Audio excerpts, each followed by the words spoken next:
in Chamna Yan Trosso. Was say I am a Muslim. Hey, Kadambe kind of rough. Was say where Cramoni na or Gidi say.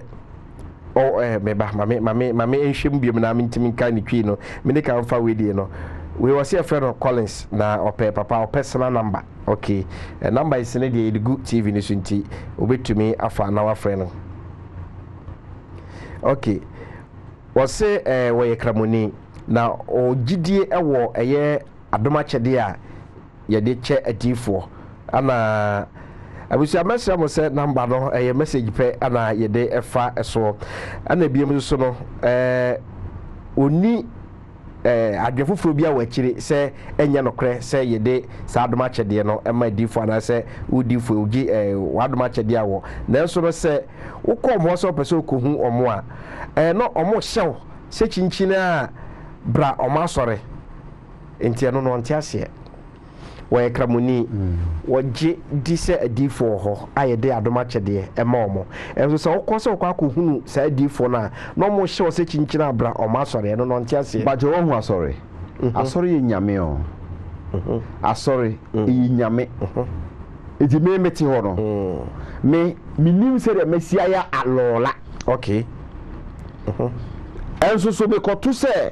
me gitum pa na se me koto se nkremufo ye nkremu sori a meti mi di nsuo bi was ma call mu di mu meti mi di nsuo bi ahoro me ho na akotena o mu ba bi o mu yo masori na chi na me so ma fre nyame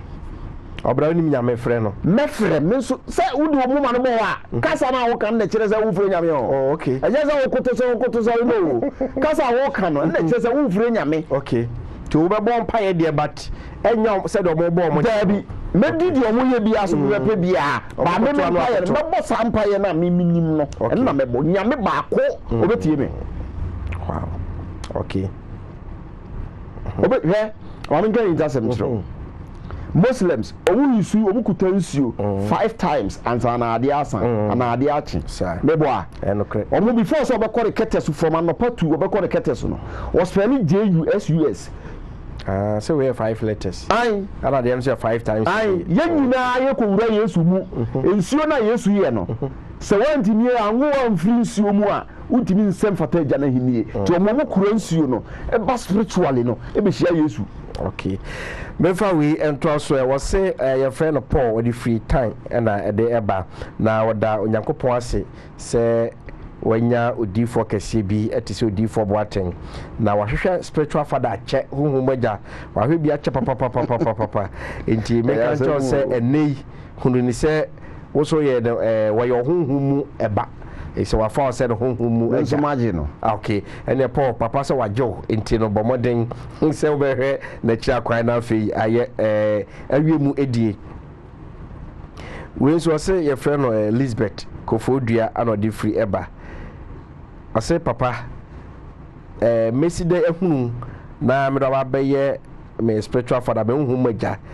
efise ne hawa esono no edoso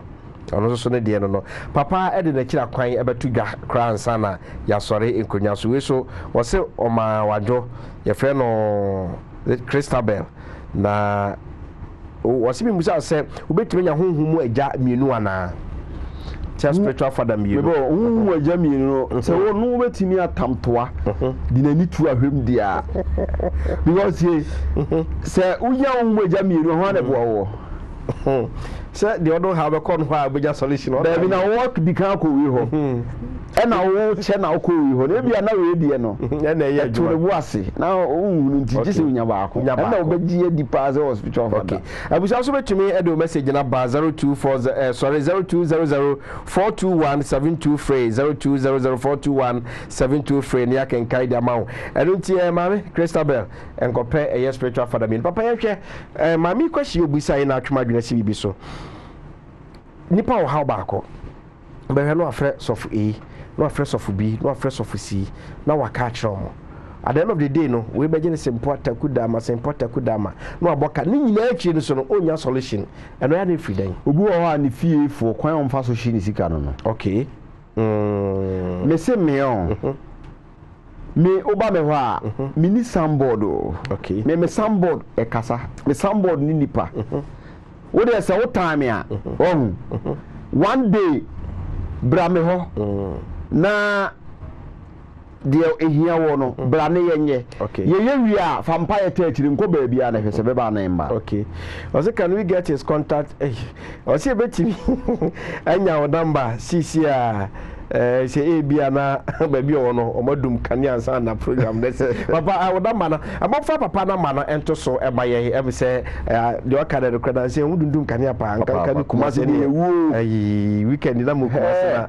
enu na titru ade chine no manfo so be dia ho dum so sa etia se ha papa number no and that TV no si ano di kan no MTN 0244 no na de toso menu e Vodafone 020 no emu bia fa ne number no na one no indi enkomo papa yento yenkomo no so ma fa se me spiritual father ana me no na me oba makohu be ma se mpese me ware no na me de back na me spiritual father wetin aka che me oba ne say ansa me pre ama ne papa kes bia ware ne de che se wo papa sofo no one me dansa e nyame akwa nkyere etimi basa ono no ope ohu bibi ne dia ye bibi okay eyo ono sofo no your spiritual father no but ohu me oba bi o wiase bia metimi ne dware abom okay oba bi o wiase bia metimi ne dware abom so dia madwene da no me hwe no okay ye ji obi ade akwosha pum mi chesi akwoje ba do adwuma na de on okay me know asem da me so obi so do ba spiritual father on de ohwa ngoro hwe me yo chiman so me dem akodi bone amafia kan me ama wo nso bi aka ho e ba sa achi na bi no me dem na what me di my spiritual father okay e di say di para o esa no ni tiri hye ba bi okay misi bebie fie ahonu madi wo so no kunu security ahon gonfo ho eya sofo na minka jira so mo de bible na yetuo e bon krofo akoma mu musika jinkrofo sika nyom dam obia mu so wo question nti aye nto aso obia pese wo fa sa we ni so nya no wa hwe okay yamfa we message no entwam from Paul Difi Kumase atimatim o se akwankyere aba sofodie mu no wa hu se kwan ba ko a asofo no fa so de gisika papa sa asemi ase kyere ne sen ye wo de ono de aye ni business akwankyere ye nyame ade eya ne nipa susu se bayera nyame boye no ni die nko a okay na honhom no mo so te se nipa okay ni die no ai ti wo so ye bibi ma wa e so wo man shenti ade okay so no wo pese nyame ye bibi ma wa o mo na for de sa na tie enti ahonhom ma wo wi ase no se wo pese ye bibi ma wa ji se wo ye bibi unim se mi fie mi so abro no ma wo okay nipa bebre timi susu se mi fie o na yiso abro no ma ntimi mfiri nyame so wo be ko ne soundboard so no na abro no ma da so kakraka eno no ya na eno no etisen papa ye no di common pre bebre ama o mi se o de untwa muja dabi mi abro no ma no de den na bompa ya na ya twe hoden no ade koro wo se bi wo no mo a na wanim no sum bi wo ho na yesu mpo na ye nyina ye di na ji no abro no ma be si na tifi okay so no ni bi free murunkum mu kasa se we ni me dobo so mani but all dem ejire ezi sa onyame na yesom no a o ye nyankopon wo oyisu wo e wo di ntrum oyisu wo e wo Moses nsam de ne ko Misrim so no ti nyame betimi de wo ama me me de akoko age nyame ma okay so no di akwankyere no bia wo di enti ayeye diane no nyedi die nko anti bi o hono mo wo de ya na bi ansa na bi aba okay so no we were see a friend on Abigail na yemusa say wadaroba obetmanya number na no more request you number and the good TV so apart from 0200421723 that is here no number bi aba begusu bia no eye papa number ba ko MTN ba ko Vodafone ye de mienu nyina na to so at a time ti we free so a number foforo bi aba bia no eye no a we so say nani agye on cheche no ye pa na otweda mpo yankropon enhira wo ye frɛ na boaji kumase ano no so edi we free buy obetimi akoso edu message na baba bia do na nche bia beba mo nchen e wa ahoma no so na ya baba je mo so mo adwe nche won koma ba bebo me pese me kyerɛ ade ketewa obia wo ye natural kokɔ a wansra obia wo ye natural yede wo no awon fa nkunka no aha obi wo ho no na yede wo no na enye kɔ na wasrem eno wo ye kokɔ kosia da bi ahyade fufuo okay wa ya wo da bi ahyade fufuo oba obema o afa mimi nda bi ahyade ade tuntum okay papa enita sembe na wasa ade nim se ye ni ahonhom na o se enipa bi ahonhom di wachi yes enti saa ne oma no eye symbol a ekire de wo pese wo ye wo wiase na yakopon na akra ye bibifo no bo bi kokko bo bi tuntum abibifo no eya na eye adwene a ewo ye tirim no de nyame de bo nipa no okay ahosuo no eye adwene ewo mu na nyame de bo okay on se oduru ba bi na amena ebu agum na nipa fa na aka afa wo ne betoma ye di kojan akojan no ye titum wanka ye beda hu ye di abasim ye di kojan na chichira no ase we danger sa papa ne so bi di pa kokko bi ase e careful dabi o enye kokko no unse kokko no ewo kokko no usu na nyame de bo unyuma sa tuntum anase obi a ne kokko no ye too much no usu na nyame de bo unyuma he obi o ye firi bia no so wanya obi ambreki tumi edi na chi na oya adwuma onye sika tumi ne beje ne chefa obi o ye ofiri bia anyame na wo no papa no ede na honhom ni nyakwan me ne beto sa susu no ahonhom no eben no mo esene wo a onye sa no oh okay ede na ma honhom ben ni pakọ oro na honhom ne life etimi pie ai ejaduane kro etimi di si ha ombefa obese na numsu aka no mafa sanse bone die mi se mo tia na ya na di sanse bone no se eya na Ghana for sa de na ma Ghana for nko manim no unko fichiri mo pe mo tia wa dai wo se wo bompa ya asra do matede okay na sa fichiri na akọ fichiri do akọ fichiri o fichiri no akọ nyame wo ne ana wo dai se na ma tumi se fa ye na dwuma obeso hum kro de nam no be twa ba se nyame di mo tia be mo bi so mfa de nya dwuma bebiri nyamena na de ma bebiri mesi motie bi kwa so bi konkremo ebi ye bosom motie bi num jot ebi num wi ebi num nsa motie bi twa abe wow motie kana ntwie so okay na papa ayi motie onum wi de se ne na motie anum wi no ofa nipa no de wi num be ko wuo okay motie anum nsa no ofa nipa nipa de nsa num be ko wuo wo bra na obenom awu okay papa Christabel oseme se musa o se spiritual father obetuna ware ne spiritual daughter se bia mami wafa se ne honhom maja wonu betuma ware na mana ye se bia woni yire a eno no gise hwehwemu bam hwehwemu amamu a ebia na se die wo hu wo no a wo no ukoye no ye ne spiritual father dada sa wo hwe o type na thousands na akọ nanim na wo am ko nyina wonim de waka kire mo ene ne akosi ho so no edi se wo no nipa ne kasa asem ne kire wo a sa nipa no wo ko no ho pote no oboa okay o de adwini bi na atu so wo hunu ha wo no pese o fa ho nya opportunity bi wo edi se wo tena wo ma wo ha wo no de nya opportunity obi hunu de o chen wo yes no wa dampio kwa obesa aka se wo ne se onya o kidi yo go bi baba branch pod di free time e ba ye no se wada wase se wagina tum se honhom mu agya ba wade aseda na ba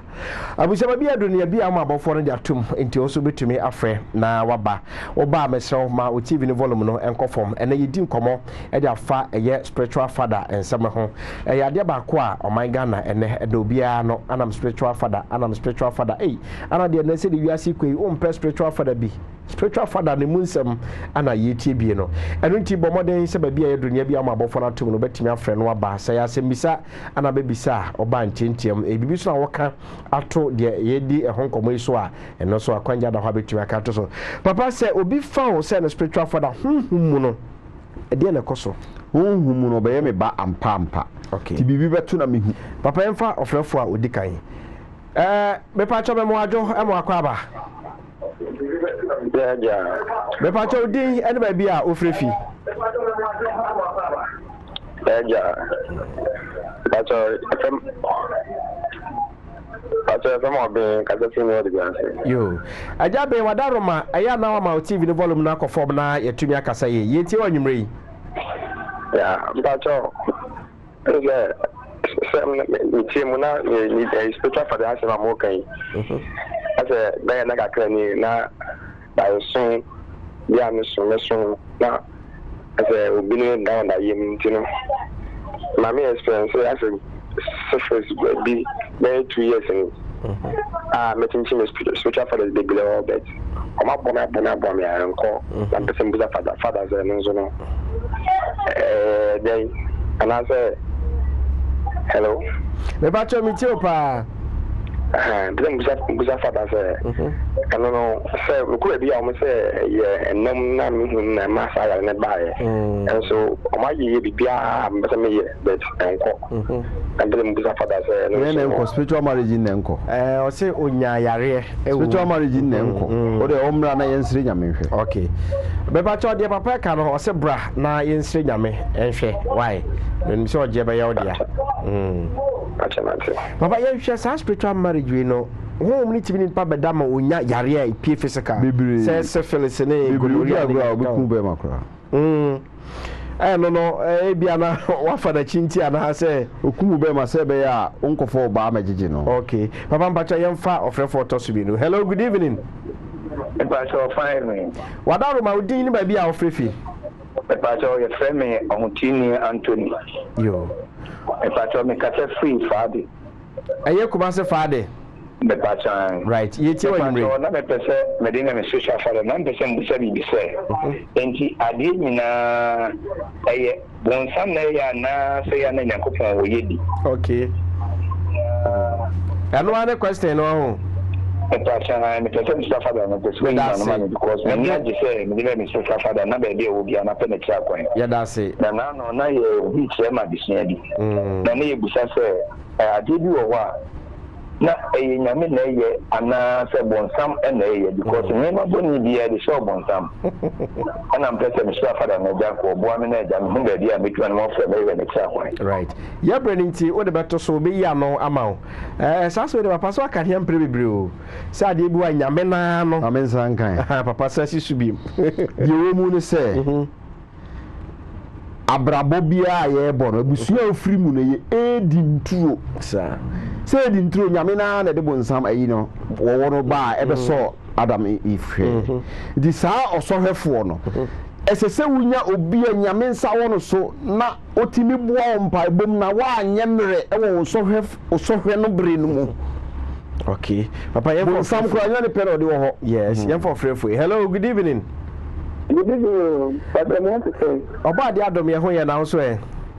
papa bi bo atin me ba cha di for bo ati wa ha otie o Pacho because I have a friend Mr. Ofori, okay. Me pense de ba o so ana la se brano ni kwa na fa so ba kam de na me sia. Okay. Me ba jo so kasa free ahafo. Me pa ta bro ahafo. Okay. Ahafo dia wo ben Kumase. O ben ko si bi ku. Okay. Me ba jo beti bi de atoso ebredinti na watie ba bia be ho no. Ahafo de Kumase ana wo ben. Na Kumase papa oho eda efiada ene eda kwasiada. Na obesori a odi na chiri kwa na betu dwa ye direction no kwan befa so abedu ni nkyai Kumase no wode betu dwa ye pa na watubi atie na o kyerechare chi fiada ye tuaramon ana kwasiada tuaramon ne ko hu no. Hello, good evening. Hello, good evening. Me pa cha udin ene ba bia frefi. Na so me de jo me kasa fin suka. Yo jo ye ti onimre. Me person say ekwan so me person papa me spiritual father and she say dey na over bit mama na me spiritual father. Okay. Am say ko bodie mu no waka ba to abusa nti obesan so eya no biem e de amawo wo de beto so na yeti bia fa foforo papa. Na wo kire obi say nsohwe no bonsam na de ba ananyame na de ba. sɔhwɛfoɔ no ankasa no koraa no onyame na ɔdan no okay nti bonsam ɔni hɔ ɔmɔ ɔno ano ho bae sɛdeɛ ɛbɛyɛ a wobɛtumi agyina ɔsɔhwɛfoɔ no anim yɛmfa ɔfrɛfoɔ yi na wode yɛbɛboa nsɛm no nyinaa no agu hɔ yɛwia ne yɛyia no bɛbakyɛ bɛmo adwo adwuma da ase wadaroma odin ne baabi a afrɛ afiri yo wura yusuf yɛtie o we papa na we born abaso adwuma pa o ye bo aga na ma ne asante man ni adwuma o ye de won ne e bo adwuma ntiate so me ma so na so baba ko na we adwuma okay alaba ko ti ala o me kai o bo hu adwuma o ye de bo adwuma ntiate so nyankopɔ nhyɛ no bebi no ma no ho de ne nkwa okay Odawase pi papa dansidie no o se o mianka amanfo na befraka amanfo na befraka obi se yemusa wo se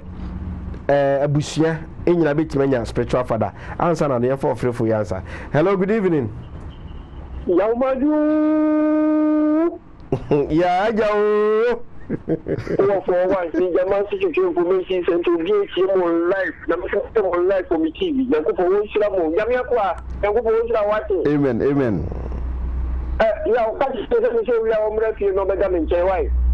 o me do wa ni che abun san fo ha me o no bega wa me ni san sama fo be from me ya tuo o ga no ana ho oh you know for one ni che ya te me o bega men che o mo ha me sama fo be from tuo yamia kwa Brabada wo wa nche na wate. So kini ama so bompa ya mami ma no ne de nche obi a de do be ha mi nkama go fre ni kilo fo. Wate. Ya mi akwa be ba so a bompa ya mami wo fa se no wate. Yo ni ye program no. Na me obi a ha no do be ha mi nkama go fre ni kilo fo. Ya mi shaw. Amen. Shaw so. Awuzi aso betumi afre na ode wadwe nche na wase misa ede aba aka twene bro na yesori konya so. Hello, good evening. Hello, dada maje. Ya aja mame. Pato mo ye. Oba dia do me ho ye pa. Odin ba bia frefi. Mi pato. Mi tete mi bisa for se. Hello? Me pato ye tie o. Mi pato, mi ka se frustro mo. O ye tie o. Ti kamba so ko be se bu so mi enani. Na mi pato na mi awo sam ne ha me ne ku ena ye ba so fo. Ni ba ye no aduro na wo ma me o di ka ma first ni de ye. Second o fa ma me sani sika ena o di bi ma ne ye. Na mi ya aduro ni bi no be se bo so mi ni ko ni message ba bi. E ma me ko hospital ko mo cha ke mo se fi ni awu mi nya. Nso mi message no so ba. Sir, now tribune say ne ye share ofre kan. Ema am se papa e kire wa na mo abetu. Me pa cho tu sa na mo no. Anomo no. Ba ma men kan se bi. Oba obetimi da to so na wati amaye na se be betima fa afre fofoforo. Opa ohu. Sere ye na menses na ye se de ma na okoye o musi hwi ni mu no. Oni ni kunu mra. No medi na awotwe wo me ho. O medi na awotwe no wi a o mbekọ. Minim say the second no e ba no betimi abetom. Okay. I said last 2 weeks of rain. Emma can the same thing. Of rain. What cherry do you na mbuza no say o ba say o tena ho no mo. O say de bia me ka me say the onim to na din gina tweno no. Papa ma me for answer. Hello, good evening. Hello. Hello. Adwuma da wase me pa chodin ba bia free. Hello. Right, well to me nyina so be say number na da eye TV no so no e no nko an number ofre esi so a ye betumi afa wo de defa text message no ofre a ye ntumi emfa wo e wo so ma ne nyeji ti esre ye de number no to so ne ka na modi so amaye. Hello, good evening. Hello, good evening. Me pa chodin ba bia free. Family Charles ni ka 3 days. Yo, Charles ba cheti o. Ndazo Charles eti o.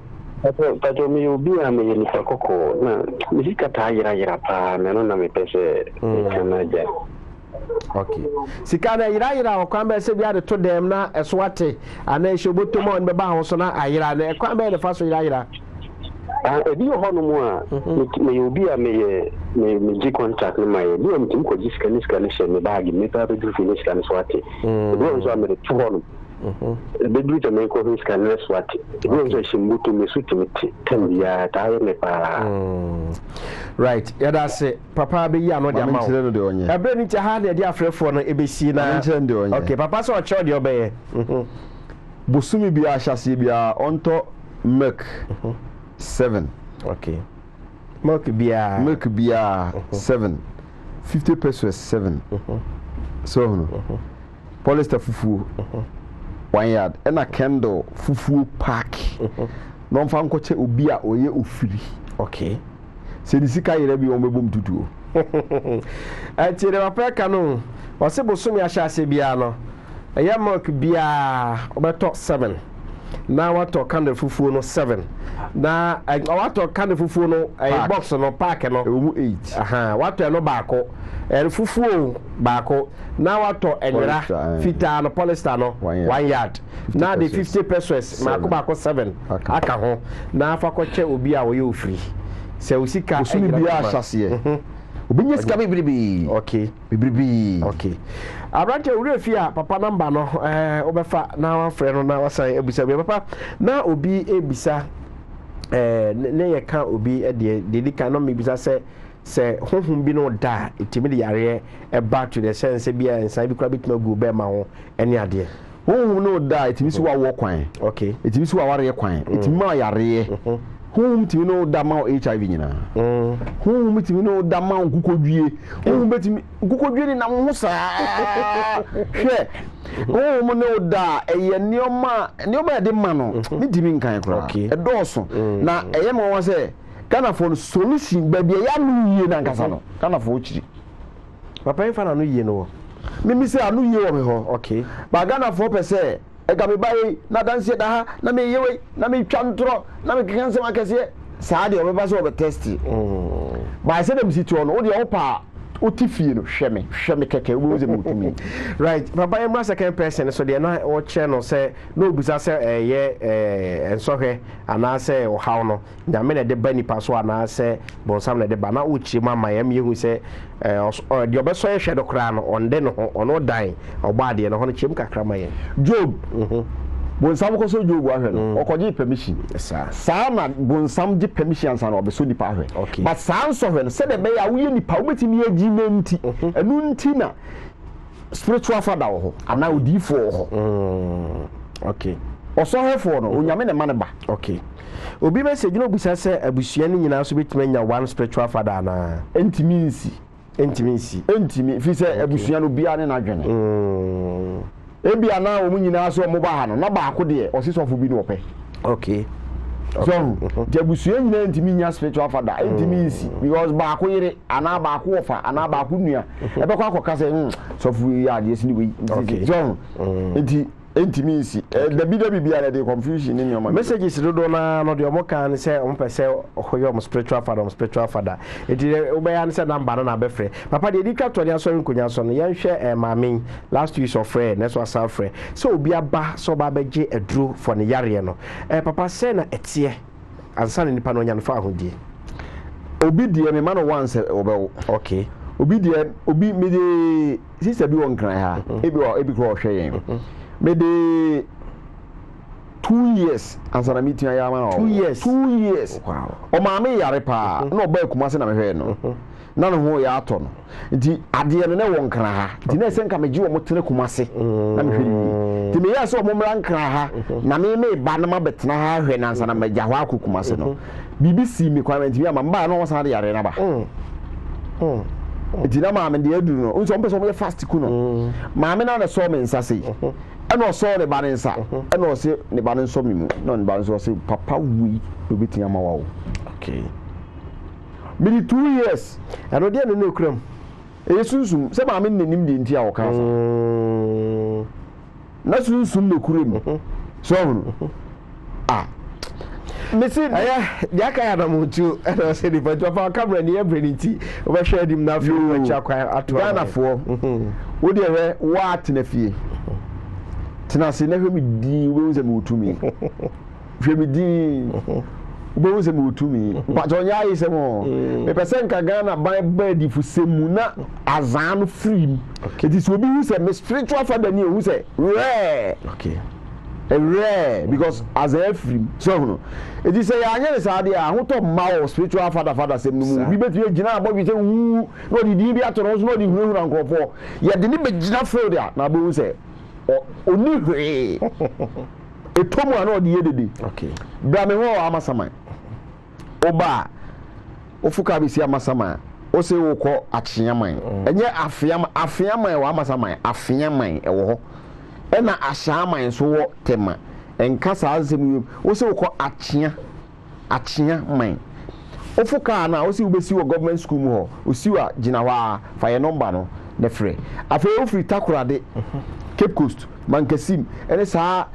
kaaso afam ho nyina sika aso a fa kaaso kọ amasaman wo kọ fa kanation abebre okay wo fo amasaman ka no a si wo so besi wo Dar es Salaam usi Dar es Salaam entu na gina wa afre yen ne nkyero ba bia obefa aba se wo yesu tie wo saa ne ma ihu ababa betu pepepe okay afi Kumase ye wo duase Kenya ase ebinum yira kusi ayeduase enye ayeduase ye wo airport runabout duase okay airport runabout duase enti wo ba wo fa ye number na wo si wo besi duase forest usi wo afre yen ye be kyerɛ kwan na ma waba wo de me no mini obi amu nyame nti wo ba nyame be fam so abo right ami sira nidi ene odifo boaten dwumadi ye de bra wa dwada bia nwumre no nkro kopem no ntu ye fra no hunhum mu asukodomu ahintasem na utia anahu nsaba hodo a ewo ho midi ene yawo odame kodua nyagopon ya adoma na wotwe se ne ebesan so ahia ye bedamase ne mamomu ene hwe ene tia adehye